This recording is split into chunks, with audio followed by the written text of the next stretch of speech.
Hola, hoy vamos a platicar sobre Hernán Cortés, un hombre que, así como dividió un imperio, divide las opiniones acerca de él, porque hay quienes lo tachan de ser el peor ejemplo de humanidad posible y hay quienes lo ven como incluso el verdadero padre de la patria. La intención de este video es revisar algunos datos sobre él para intentar respondernos si se trató verdaderamente de un genio, como algunos dicen, de un aventurero o de un simple conquistador cruel y ambicioso. Punto número uno, hay que entender que buscar la comprensión acerca de un personaje como Hernán Cortés desde un nacionalismo moderno es un anacronismo. Eh, lo que se sugiere es entender su figura desde su contexto, desde el mundo en el que vivía. Y en ese mundo, la expansión imperial, el celo religioso, eran argumento más que suficiente para emprender una conquista. Cortés era un hombre del Renacimiento y por eso mismo, antes de ser un soldado, también tuvo un paso por la universidad que le dio conocimientos legales, una estructura jurídica que lo haría diferente a otros conquistadores de su época. Eh, Su primera victoria no fue tanto en lo militar, sino en lo legal. Algunos historiadores, como José Luis Martínez, destacan su capacidad para manipular el derecho castellano en su favor. Recordemos que la conquista fue hecha a nombre del Reino de Castilla, no del Reino de España. Por eso es que se habla del derecho castellano. En primer lugar, una de sus primeras acciones en este sentido fue fundar un cabildo en la Villa Rica de la Veracruz. De esta forma, Cortés rompe su vínculo de subordinación con el gobernador de Cuba, renunciando al cargo que éste le había dado y siendo nombrado por este cabildo capitán general. Y de esa forma se convierte en, bueno, más bien de esa forma, este grado lo pone directamente bajo el mando del rey, es al único que le tiene que responder. Y en segundo lugar, lo otro que él va haciendo para darle certeza jurídica a su aventura son las cartas de relación, que no son solamente crónicas de lo que hizo, son documentos de defensa legal, de defensa política para él, en los cuales va construyendo su imagen de súbdito leal para justificar las acciones que va tomando, para justificar sus actos de rebeldía inicial ante el rey. Y esto incluso le va a servir tiempo después, una vez consumada la conquista, para poder mantener su nombramiento. Su verdadero genio militar radicó en la capacidad que tuvo para leer el tablero geopolítico.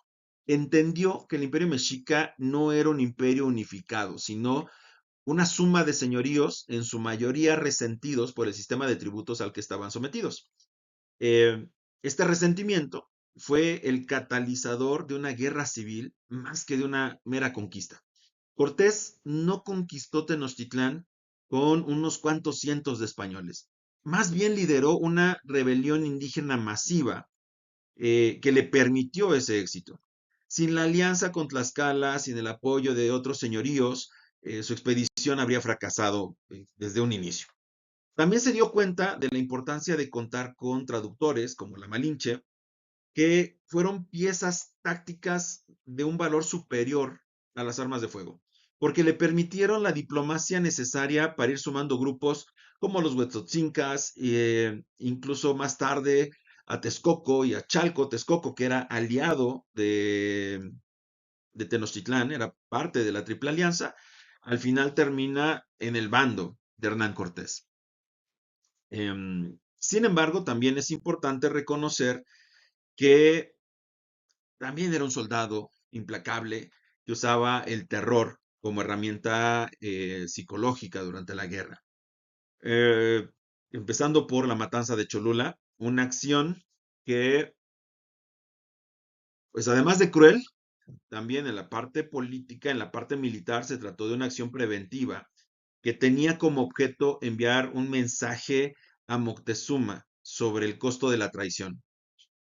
Una traición que, si bien pudo haber sido inventada o no en la mente de Cortés y de sus soldados, al final se convirtió en el argumento ante Moctezuma para mostrarle el por qué no debía de traicionarlo, o por qué no debía de hacerle la guerra. Y más tarde, en el sitio de Tenochtitlán, pues también está clara su determinación para tomarla.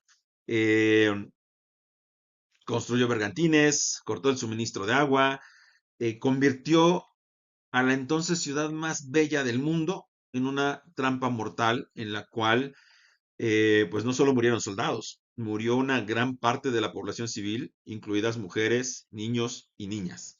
Y esto, bueno, también muestra el rostro de su ambición, el cual no se iba a detener ante nada, incluso si eso significaba una destrucción total.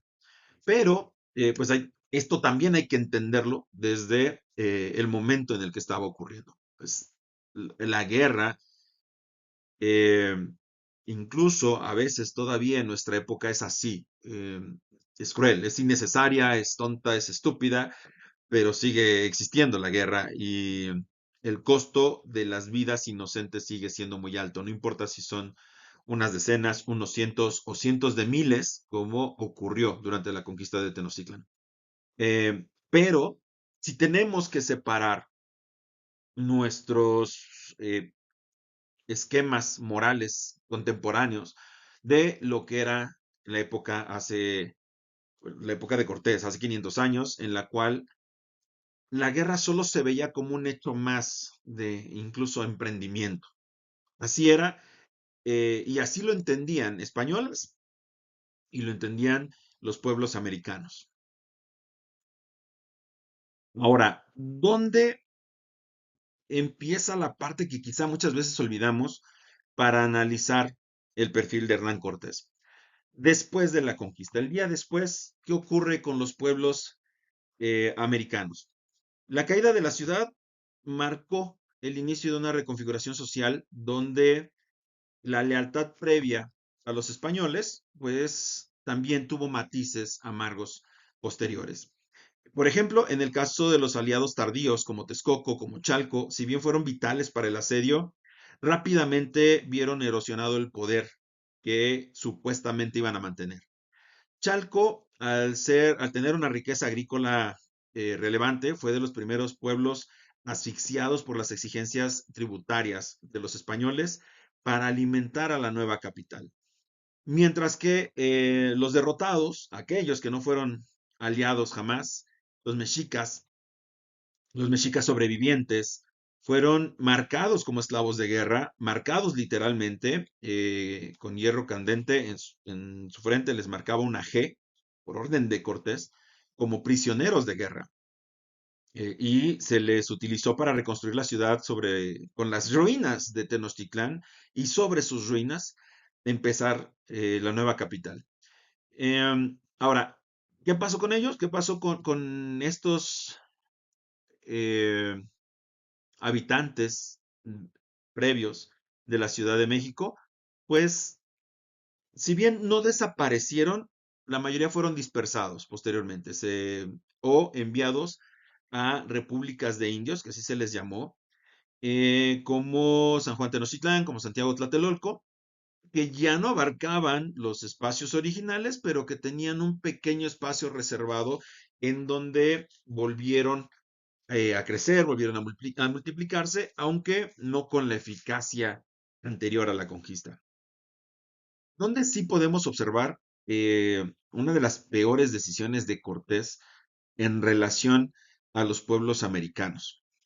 Al terminar la conquista de Tenochtitlán, no encuentra el oro suficiente para pagar a sus soldados. No hay ese botín prometido por el cual lo habían acompañado en esta empresa. Así que lo que se le ocurre hacer es implementar el sistema de encomiendas que ya se había utilizado en otras colonias y que había fracasado porque dañaba a las poblaciones locales, pero decide que lo va a hacer en este territorio. ¿Por qué? Pues porque de esa forma era como podía retribuir a sus hombres. Las encomiendas es básicamente pagarle con vasallos a los soldados, a cambio de que eh, protejan y evangelicen a las comunidades. Entonces Cortés entrega comunidades enteras a los conquistadores españoles a cambio de esta evangelización y de esta protección. Sin embargo, precisamente es aquí cuando pensamos en los abusos cometidos de parte de los conquistadores españoles hacia las poblaciones locales, es porque le estás pidiendo a un soldado, a un hombre de armas, que incluso muchas veces venía de los estratos más bajos de la sociedad española y que se había convertido por su esfuerzo en la guerra en amo y señor, le estás pidiendo que eduque, que protege y que evangeliza a un pueblo. Lo que va a ocurrir obviamente son abusos, es casi esclavitud y cuando hablamos también de esta conversión forzada de religión, también estamos casi siempre pensando en lo que ocurría con las encomiendas. Los encomenderos, al no tener las herramientas metodológicas adecuadas, pedagógicas, para formar a una población, para evangelizar a una población, pues caían básicamente en lo único que conocían, las armas, la violencia. Y era así como intentaban la evangelización. Entonces, el cambio de religión era forzado. Y es esto lo que genera también resistencia en los pueblos. Cortés, por su parte, se convirtió en el mayor encomendero de la Nueva España. Se asignó a sí mismo lo que después se llamó el Marquesado del Valle de Oaxaca, que eran no un solo territorio unificado, pero sí muchas poblaciones diferentes que generaban recursos importantes, que están ubicadas en lo que ahora es el actual Estado de México, el Estado de Morelos, el Estado de Oaxaca, y que en donde él concebía la idea de proteger a los indígenas y que incluso pedía en algunas cartas a la corona que se mantuvieran los derechos de las repúblicas de indios. Y seguramente lo hacía no tanto porque fuera un hombre de muy buen corazón, estaba probado que nos iba a detener ante nada con tal de alcanzar sus objetivos, sino más bien porque se dio cuenta que la población era la verdadera riqueza de la tierra conquistada. Entonces, era necesario protegerla, era necesario mantenerla, porque era la que le iba a dar riqueza a él, a sus soldados y a sus descendientes. También es importante recordar que la caída de Tenochtitlán no fue el fin de la cultura mesoamericana, de la cultura americana prehispánica. Tampoco lo fue de la población indígena, sino fue el inicio de importantes cambios y también de una catástrofe biológica posterior. La población colapsó principalmente por epidemias como la viruela y el cocolistli, que al parecer es un tipo de salmonela, según un estudio de 2018, que redujo la población de casi 20 millones de habitantes indígenas a menos de millón y medio en un siglo casi. Y por otro lado, también la conformación de repúblicas de indios, que eran unidades administrativas, que preservaban la estructura de los antiguos señoríos, mantenían a los nobles indígenas como intermediarios y que facilitaban la explotación del territorio.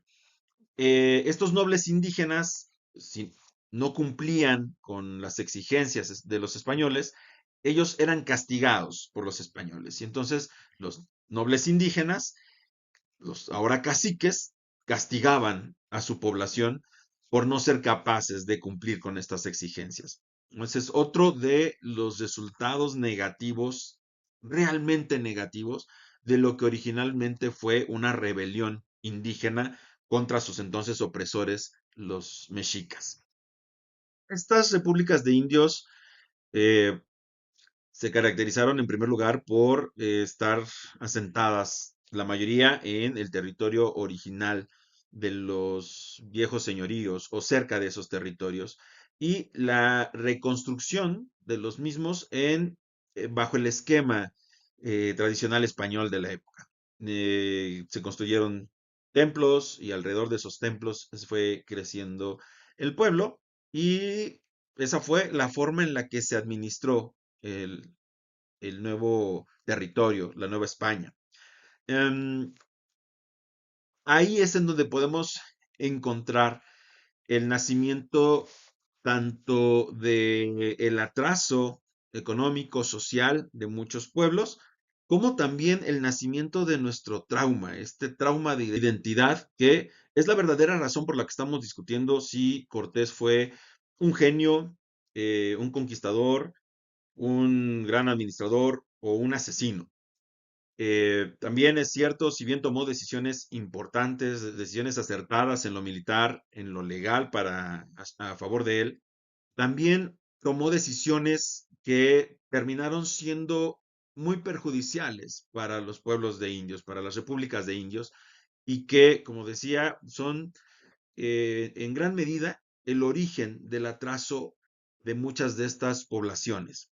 Sin embargo, pues es complicado que sigamos intentando juzgarlo desde una óptica contemporánea. Debemos ubicarlo, como decíamos al inicio, en su contexto, en su momento.